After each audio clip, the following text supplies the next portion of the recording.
Hi, and welcome to Stock Trading Ninja Part 4, System Logic. This is your instructor, Frank Bunn. Now, after an introduction to randomness, rules of the trend, and some indicator logic, we can be introduced to the specific strategy system logic. And in this installment, we are going to learn about the trend flow objective, which is the real contextual secret to proper trend trading. Next, we're going to learn the universal trigger. This is the secret sauce, so to speak, and will form the basis for specific trade setups. Following this, we are going to cover some key principles of price action. In all, the objective of this part of the training is to learn how to manage this crazy randomness we've been discussing. After all, we know we can't control it. Let's begin with the trend flow objective. There are three major components to the analysis. First, we have the impulse, which is the technical catalyst which determines the direction of the market we are trading. Although technical in nature, the catalyst for this impulse may be news, supply and demand imbalances, an analyst upgrade or downgrade, or any one of numerous technical considerations as well. Following this impulse, we have a reaction to it. This is denoted by the red area on the chart graphic. This area is typically some type of consolidation or congestion area where buying and selling has stagnated the price. Provided the reaction area does not change the trend, a breakout in the direction of the original impulse can be expected. This is the key to trend trading, and during the remainder of the training you are going to learn how to specifically exploit the trend flow and learn to locate the highest probability trades in any market as a result. And this is how we are going to achieve a 90% win rate. But first we need to take a closer look at what is happening here. The market oscillates between two dominant phases, expansion and contraction. When demand outstrips supply, or vice versa, the buyers will overcome the sellers, resulting in price markup, the expansion phase noted for successively higher and higher prices. The exact opposite occurs when supply outstrips demand and the sellers take control, sending prices to lower lows in the expansion down phase. After a time, in either direction, prices will hit an equilibrium whereby sellers meet the buyers and the market consolidates in a contraction phase. Contraction is characterized by range-bound, light volume trading as price oscillates in the consolidation. Following this, some catalyst, either technical or fundamental, will cause price to enter the expansion phase once more. The cycle continues on as human fear and greed drive prices from consolidations through extreme highs and lows, cycle in and cycle out. Understanding this true nature of the markets is critical to trend trading, since uptrends and downtrends are hallmarks of expansion. Directional trading requires that prices be moving in order for the trader to profit. With this knowledge in mind, let's examine the trend flow objective again, this time with a downtrend. So we have an initial expansion phase in the market, which we now know to be impulse. Following this expansion, we enter a contraction phase, which results in the reaction to that impulse. After this, we can expect a continuation in the direction of the original impulse. Because of the market dynamics which call for continuous expansion and contraction, and because of the golden rule of trends which dictates that a trend once begun is statistically more likely to continue than it is to reverse. So now that we know all this, how do we make money? Well, the structure of the trend flow objective is going to give us a standard for entering low risk, high probability trades consistently, and here's how we are going to do it. We will look for the universal trigger, which potentially culminates in an actual trade signal, to appear within the reaction, which you know now to be the contraction phase of the trend flow. This way we are taking advantage of everything we know about randomness and trends, and also using some specific continuation patterns to establish trade entries with limited risk, and potential profit or reward, which is theoretically unlimited because the market trend in theory may continue indefinitely. And this is fantastic news because we can learn how to keep losses extremely small while allowing the market to hand us those huge and, as we know, random winners. But more on this after we learn about the secret sauce, the universal trigger. What we're going to see is that the indicator crossover triggers dictate which system we will be using. And as such, there are numerous systems available, which is what makes this strategy so diverse and scalable. We're going to also discover how this one key price pattern recurs in all systems, regardless of time interval or trigger. And finally, we have to always keep in mind that the price action trigger derives from the reaction to the system impulse within the broader trend flow objective and the overall market trend as well. So let's get to it. The swing high pattern is defined as a condition where prices rally as the system or indicator is about to flash a buy signal or a crossover.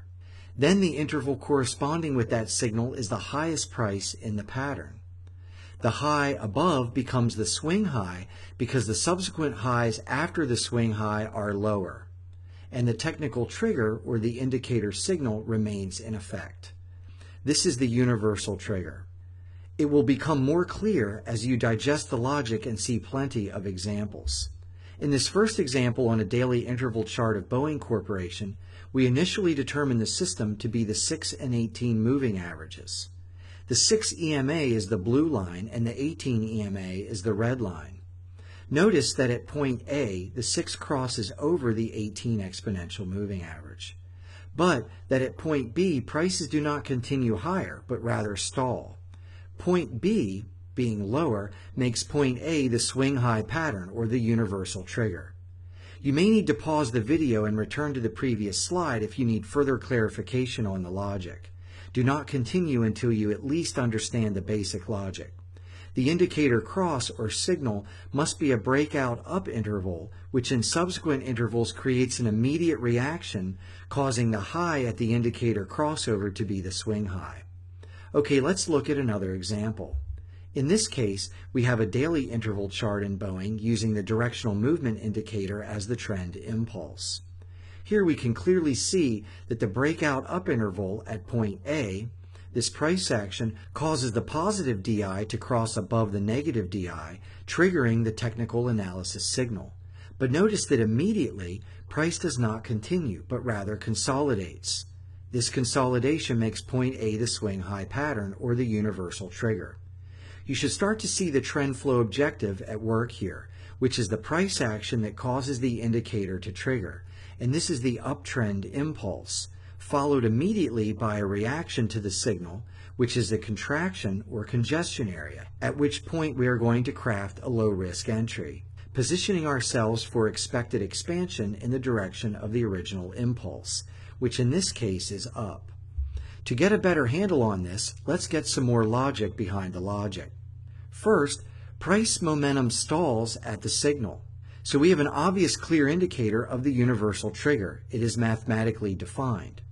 Next, big money fades the widely expected trigger. Since we know outcomes to generic technical analysis signals are random, we can surmise that the knowledgeable market participants will knowingly trade against the less informed novice traders, who blindly establish entries without finesse on obvious generic indicator signals, and are consistently scalped in the process, as the market reaction to the indicator either takes out their stops or shakes out the loose hands. Several things can happen here, including stop hunting at the obvious chart support or resistance levels. However, the technical analysis signal remains in effect and the price action trend has not changed. This is the important part. The bottom line, since the trend, which as we know is more likely to continue than reverse, has not changed, uninformed market participants have been head faked, shaken out, and the price rockets into an expansion phase, which is the most probable scenario, a simple resumption of the trend in the direction of the impulse. Understanding this simple market dynamic is what makes you a professional screen trader, and the pros play it right. I'll allow this to sink in a minute. Pause the video or rewind if you have to. When you're ready, just resume. This logic is incredibly important, and unless you understand it and the magnitude of its power, the information which follows will not make sense.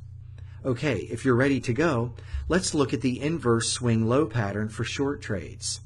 Here, prices decline as the system or indicator is about to flash a sell signal or crossover. The interval corresponding with that signal is the lowest price in the pattern. The low above becomes the swing low because subsequent lows after the swing low are higher, and the technical trigger or indicator signal remains in effect. and this is the universal trigger for selling anything short. Let's check some examples of this. Here we have a down interval at point A, which crosses the positive DI below the negative DI in the directional movement index indicator. Note that rather than resuming at interval B, the low is higher. This higher low creates a swing low pattern at point A, and it occurs in time, allowing you to recognize it and take advantage of it. Let's check out this swing low pattern. Here we have a down impulse in the price of IBM stock. Notice that at point A, the MACD indicator crosses below its signal line. Then at point B, the downtrend stalls and a higher low evolves. This higher low makes the low at point A the swing low, or the universal trigger. And let's check out one more long example so you can really be clear on this logic prior to proceeding. Here we have an MACD signal line breakout which corresponds to a swing high pattern at point A given the lower high at point B. You should see from these examples that the universal trigger has the power to place you precisely in key contraction areas after the initial impulse that randomly result in prime, low-risk entries when the trend resumes in the direction of that initial impulse. You will see this over and over again in your own charts. Let's take a breather a minute and look at some interesting points of variation within the trend flow objective. First, there are market cycles at work, consortiums of uptrends and downtrends on various intervals, which are all at work at once as the mass of market participants decide on price minute to minute, hour to hour, and week to week. These fluctuations result in trends, countertrends, and consolidations on any interval imaginable as the market oscillates between expansion and contraction phases. Therefore, the universal trigger can and will appear in all these different contexts. What we want to do is determine the strength of the trend to achieve the objective of positioning ourselves in the universal triggers which evolve in the strongest trends. I'm going to show you exactly how to do this, but first we have to understand system entries and how to set up trades and control risk. Please do not proceed until you understand the universal trigger logic explicitly. It is imperative that you grasp all the information presented thus far before proceeding, so don't hesitate to review anything that might be unclear. And when you're ready to go, I'll catch you in the next segment.